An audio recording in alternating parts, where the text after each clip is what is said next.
नमस्कार, जय हिंद मेरे प्यारे छात्र और छात्राओं। मैं राहुल सर आप सभी लोगों का आपके अपने YouTube चैनल प्लेटफॉर्म गुरु क्लासेस में हार्दिक स्वागत और अभिनंदन करता हूं। आज का क्लास बहुत ही शानदार, मजेदार और जबरदस्त होने वाला है। यदि आप लेखपाल की परीक्षा में बैठ रहे हैं तो आज आप देख रहे हैं तीसरा वीडियो। और आज की क्लास में हम लोग जो है मानक विचलन, विचरण, प्रसरण, विचरण गुणांक पर आधारित सवालों को हल करेंगे, जो कि लेखपाल के पेपर के नजरिए से बहुत ही महत्वपूर्ण है। ठीक है, चलिए फटाफट आप अपने कॉपी और कलम को उठा लीजिए। मैं भी अपने मार्कर को उठा करके आज का पहला क्वेश्चन आपके स्क्रीन के सामने ये रहा। पहला क्वेश्चन करें कि 7, 1, 5, 3, 9। देखिए 7, 1, 5, 3 और 9 का हमको बताना है मानक विचलन, यानी स्टैंडर्ड डेविएशन हमको बताना है मेरे प्यारे दोस्तों। स्टैंडर्ड डेविएशन कैसे बताते हैं? देखिए, जब भी आपको मानक विचलन निकालना होगा तो सबसे पहले आपको दिए गए आंकड़े का क्या निकालना पड़ेगा? माध्य निकालना पड़ेगा। बिना माध्य के मानक विचलन निकलने वाला नहीं है, इसलिए सबसे पहले आप माध्य को निकालेंगे। माध्य जब आपका निकल जाएगा तो फिर उसके बाद आप विचरण को निकालेंगे। विचरण को निकालेंगे, उसके बाद जब विचरण निकल जाएगा तब जाकर के कहीं आप अपने मंजिल के पास पहुंचेंगे, यानी तब जाकर के आप मानक विचलन निकाल पाएंगे। जब तक मानक, माध्य और विचरण नहीं निकलेगा आंकड़े का, तब तक आप मानक विचलन नहीं निकाल सकते। कुछ क्लियर हो पा रहा है? चलिए, माध्य निकालना मैंने आपको बताया था शुरुआत में ही कि सभी आंकड़ों का योग बटे आंकड़ों की संख्या। तो आप मुझे बताइए, 9, 1, 10, 5, 3, 8, 10, 8, 18, 18 में 7 जोड़ेंगे कितना हो जाएगा? 24। 24 ना होगा वो, 18, 5, 2, 7, सॉरी 25। अब 25 में यदि मैं 1, 2, 3, 4, 5 आंकड़े हैं, 5 से भाग दे दूं तो आपका जो माध्य निकल करके आएगा मेरे प्यारे दोस्तों, वो कितना आ जाएगा? 5। माध्य निकल गया। माध्य कितना निकल करके आ गया? 5। ठीक है, अब माध्य निकालने के बाद हम लोग विचरण निकालेंगे। विचरण कैसे निकलता है समझिएगा। जो भी आपका माध्य निकल करके आया है, इस माध्य से सभी नंबर का आप तुलना करेंगे, कंपेयर करेंगे, कौन कितना कम है, कौन कितना ज्यादा है। आपको पहले यही काम करना है। तो बताइए, 7 का 5 से कंपेयर करिए तो आपको पता चले कि 2 ज्यादा है, ये वाला मेरे दोस्तों 4 ज्यादा है, ये 0, ये 2 ज्यादा है, और ये वाला जो है 9 जो है 5 से 4 ज्यादा है। पता चल गया कौन कितना कितना ज्यादा कम है, उसको लिख लेना है।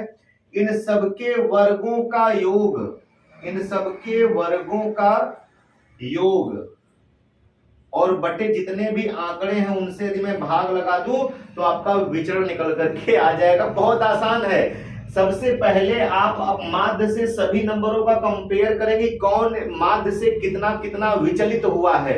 विचलित मतलब विचलित हुआ है।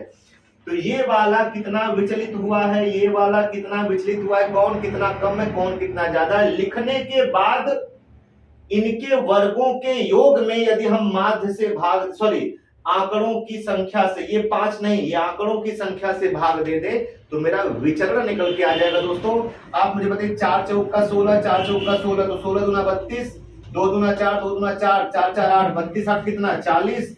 तो 40 में 5 का भाग लगा देंगे तो 5 बटे 40, यानी आपका जो विचरण निकल करके आया वो कितना निकल के आया? 8 निकल के आया।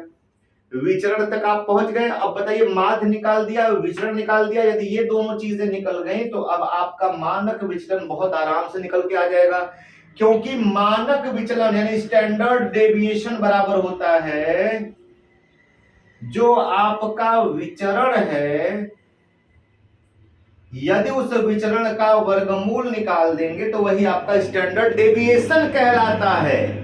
अब आप मुझे बताइए, विचरण मेरा 8 है, 8 का वर्गमूल ही स्टैंडर्ड डेविएशन कहलाएगा।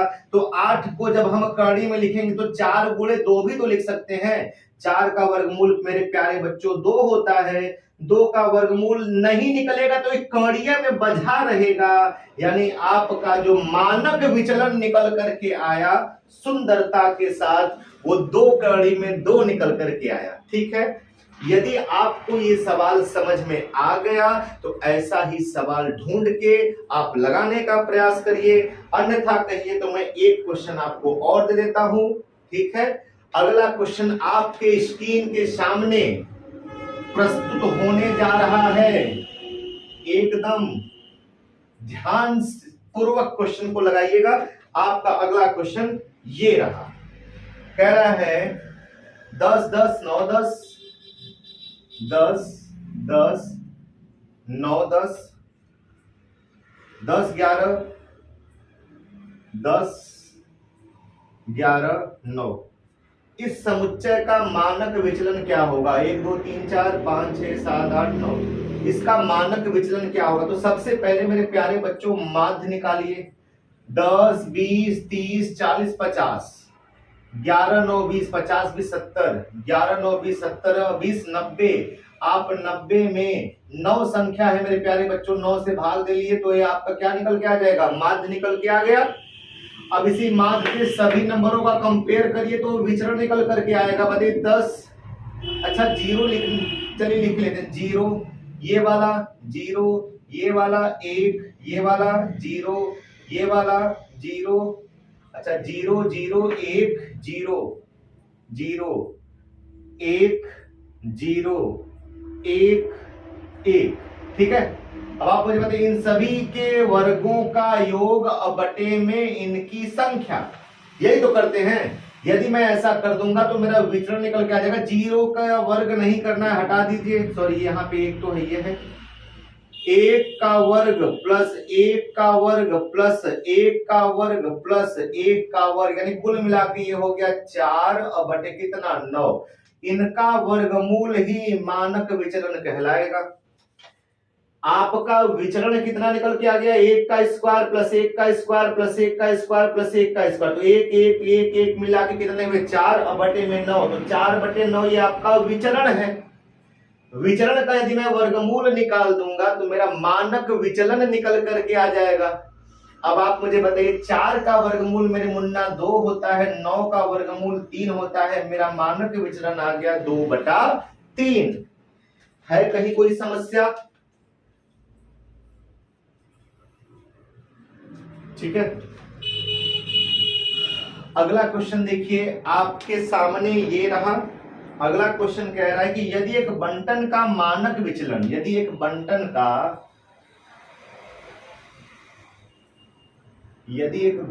का मानक विचलन दे रखा है 25, तो इसका विचरण क्या होगा? इसका विचरण क्या होगा? अब आप मुझे बताइए, अभी मैंने आपको बताया था कि जो मानक विचलन होता है, जो स्टैंडर्ड डेविएशन होता है, वो वेरिएंस का क्या होता है? वर्गमूल ही तो होता है। वेरिएंस का मतलब विचरण। मैंने शॉर्टकट में समझ में आता है। स्टैंडर्ड डेविएशन का मतलब मानक विचलन और वी मतलब वेरिएंस, वेरिएंस मतलब विचरण। विचरण का वर्गमूल ही स्टैंडर्ड डेविएशन होता है। ठीक है, अब आप मुझे बताइए यदि विचरण दिया हो तो वर्गमूल निकाल दो और स्टैंडर्ड डेविएशन दिया तो वर्ग कर दो, तो ये निकल के आ जाएगा। कोई दिक्कत? बातें समझ में आ रही है ना? अब आप मुझे बताइए यहाँ पे स्टैंडर्ड डेविएशन दे रखा है 25, मतलब ये मानक विचलन दे रखा है 25, लेकिन मुझे मानक विचलन नहीं बताना है, मुझे क्या बताना है? वेरिएंस बताना है। ये कहानी कैसे खत्म होगी? यदि मैं इसका वर्ग कर दूं, यदि इधर वर्ग करूंगा तो मजबूरन इधर भी वर्ग करना होगा। 25 का वर्ग होता है 625 और इधर वर्ग करूंगा तो कहानी खत्म हो जाएगी। क्या आ जाएगा? वी मतलब विचरण कितना आ गया? 625। ठीक है, कोई कंफ्यूजन नहीं है ना? बस आपको ये चीज पता होना चाहिए, स्टैंडर्ड डेविएशन बराबर अंडर रूट विचरण। ठीक है, वेरिएंस। ठीक ना? इसका वर्ग कर दो, कहानी खत्म हो जाएगी। इसका भी वर्ग करना पड़ेगा, 25 25 हम 625 लग जाएंगे।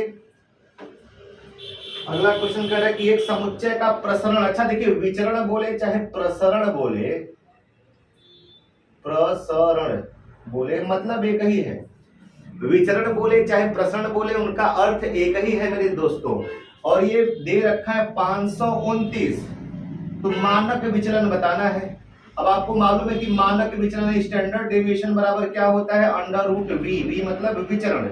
इस बार विचरण दे रखा है कितना? 529, यानी अंडर रूट, सॉरी ये दे रखा है अंडर रूट कितना? 500,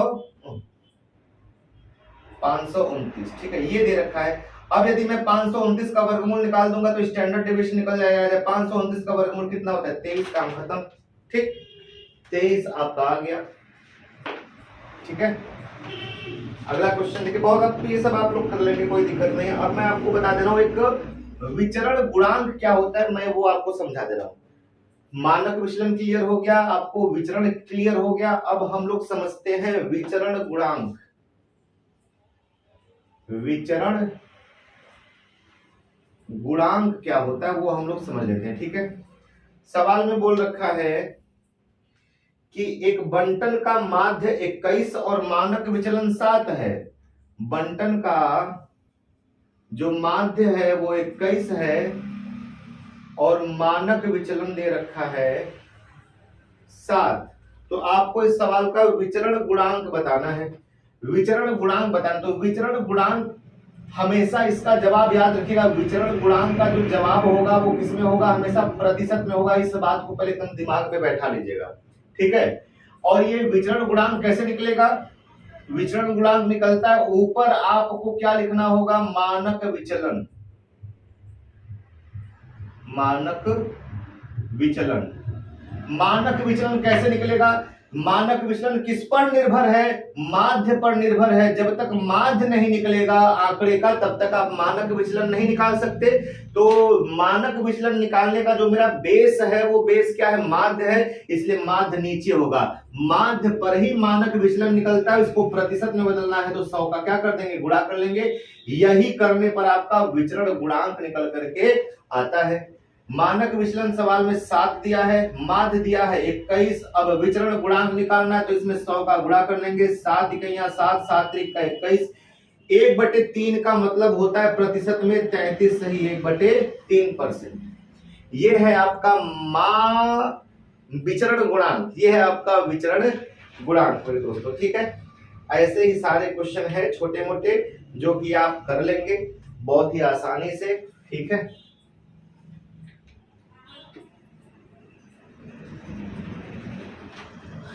आज के लिए बस दोस्तों इतना ही। कल हम लोग मिलेंगे अगले वीडियो में, तब तक के लिए गुड बाय, टेक केयर, जय हिंद, जय भारत।